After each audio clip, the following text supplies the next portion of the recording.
आरंभ में हमारी यही नीति होगी कि हम पार्टी के संगठन को गोपनीय बनाए रखेंगे और इसे सीमित, सुगठित, एफिशिएंट यानी कार्यकुशल बनाने के साथ साथ सिलेक्टिव भी बनाएंगे।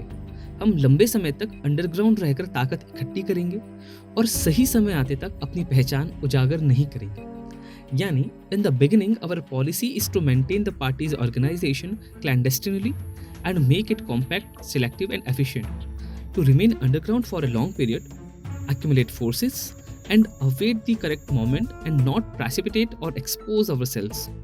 नमस्ते, आप देख रहे हैं द नैरेटिव वर्ल्ड चैनल और हमारी इस खास पॉडकास्ट सीरीज कम्युनिस्ट आतंकवाद, understanding strategy and tactics of Maoist war against Bharat के इस नवे एपिसोड में मैं ऐश्वर्य पुरोहित आप सभी का स्वागत करता हूँ। पिछले एपिसोड में हमने कम्युनिस्टों की रणनीति की कुछ बुनियादी बातों पर और बेसिक स्ट्रैटेजीज पर चर्चा की थी।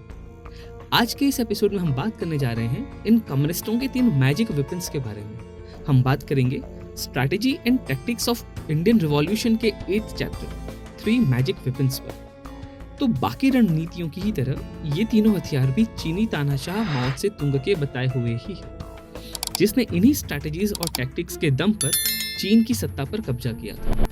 ये 3 हथियार हैं कम्युनिस्ट पार्टी, सशस्त्र सेना और यूनाइटेड फ्रंट यानी गठजोड़। इन तीनों के आपसी रिलेशन पर माओ की एक बात से हम अपनी आज की यह बातचीत शुरू करेंगे।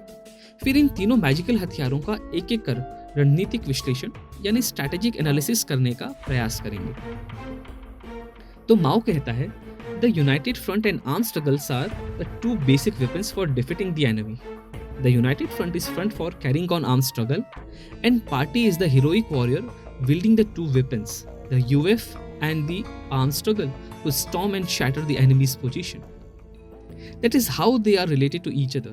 यानी गठजोड़ का यह संयुक्त मोर्चा और सेना शत्रु यानी भारत को हराने के लिए 2 बुनियादी हथियार हैं। संयुक्त मोर्चा जहां सशस्त्र युद्ध को आगे बढ़ाने के लिए किया गया गठबंधन है, वहीं कम्युनिस्ट पार्टी इन दोनों हथियारों का उपयोग कर शत्रु यानी भारत सरकार को झकझोर कर नेस्तनाबूद करने वाला एक योद्धा है। चलिए अब हम एक एक कर इन तीनों मैजिक वेपन्स को समझने और एनालाइज करने की कोशिश करते हैं। कम्युनिस्टों का पहला और सबसे इंपॉर्टेंट वेपन है कम्युनिस्ट पार्टी और इसका संगठन। रूस में हिंसा के माध्यम से सत्ता पर काबिज होने वाला विश्व का पहला कम्युनिस्ट तानाशाह लेनिन कहा करता था कि सत्ता की लड़ाई में कम्युनिस्टों के पास संगठन से बेहतर दूसरा और कोई हथियार है ही नहीं। The proletariat in its struggle for power has no weapon other than organization। इससे कम्युनिस्टों के लिए पार्टी का महत्व तो समझ में आ जाता है, पर पार्टी को एक कॉमन लाइन में अलाइन कैसे करें? तो कम्युनिस्टों की रणनीति इस बारे में कांच की तरह साफ है। Strategy and tactics of Indian revolution के इस 8वें अध्याय में वे लिखते हैं कि युद्ध के दौरान और सत्ता पर कब्जा कर लेने के बाद दोनों ही स्थितियों में एक कॉमन पॉलिटिकल और आइडियोलॉजिकल लाइन ही पार्टी और उसके तमाम कामकाजों का आधार होगी।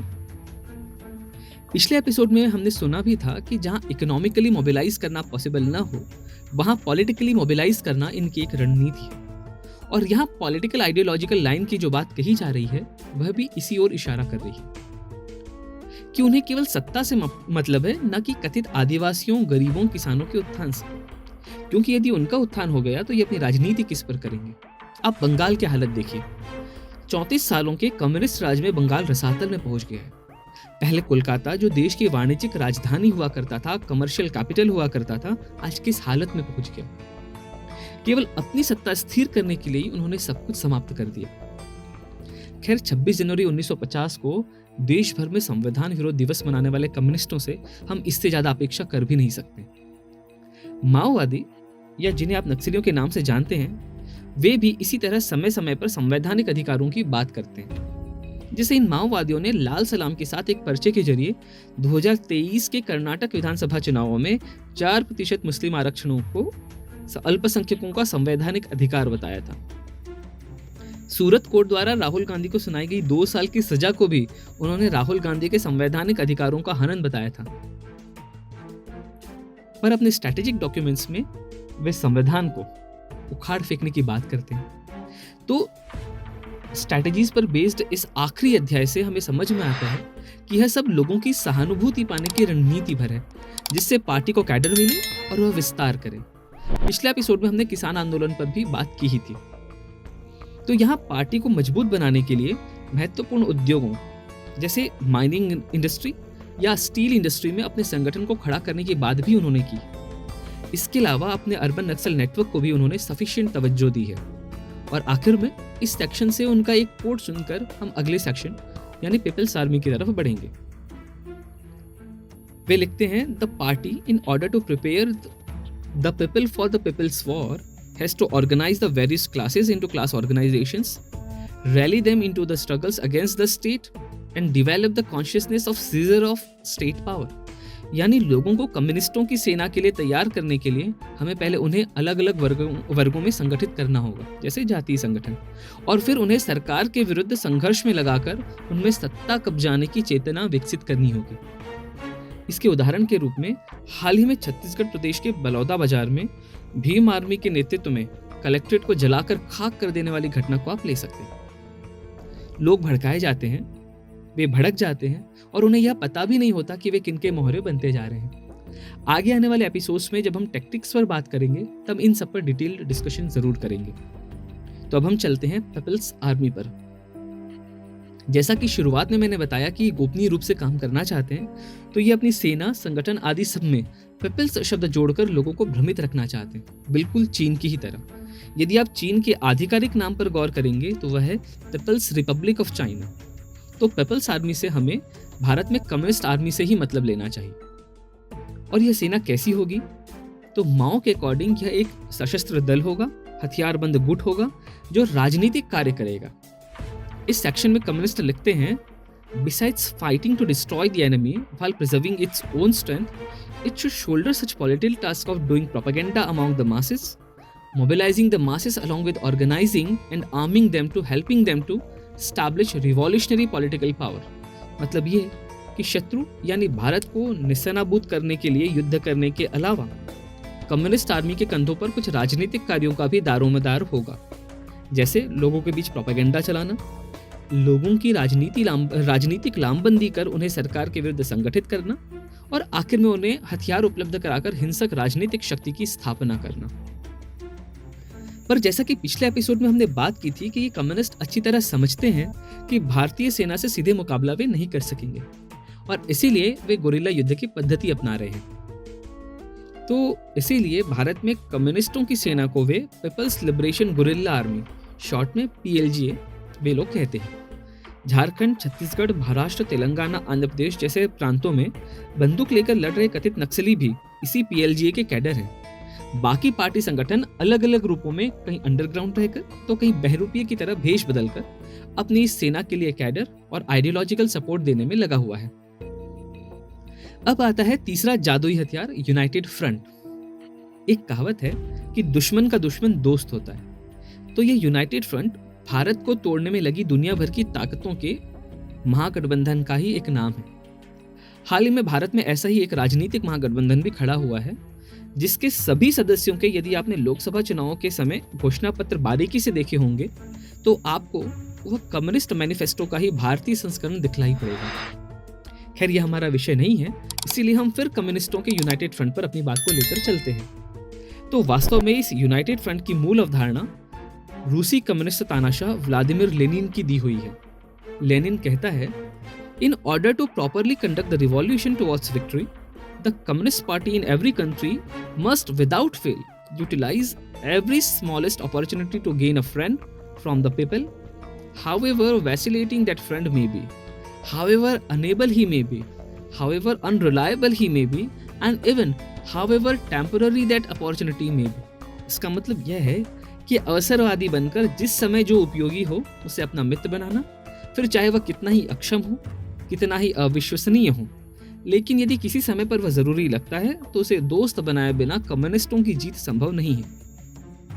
इसीलिए भारत में कम्युनिस्ट बिना कोई अवसर गंवाए किसी भी बात को मुद्दा बनाकर लोगों से दोस्ती करते हैं, उनका उपयोग करते हैं और उपयोग के बाद उसे सदा के लिए समाप्त कर देते हैं। चीन में कम्युनिस्टों ने राष्ट्रवादी कुओमिंतांग का नेतृत्व स्वीकार कर लिया, मतलब उनके नेतृत्व में काम करना स्वीकार कर लिया।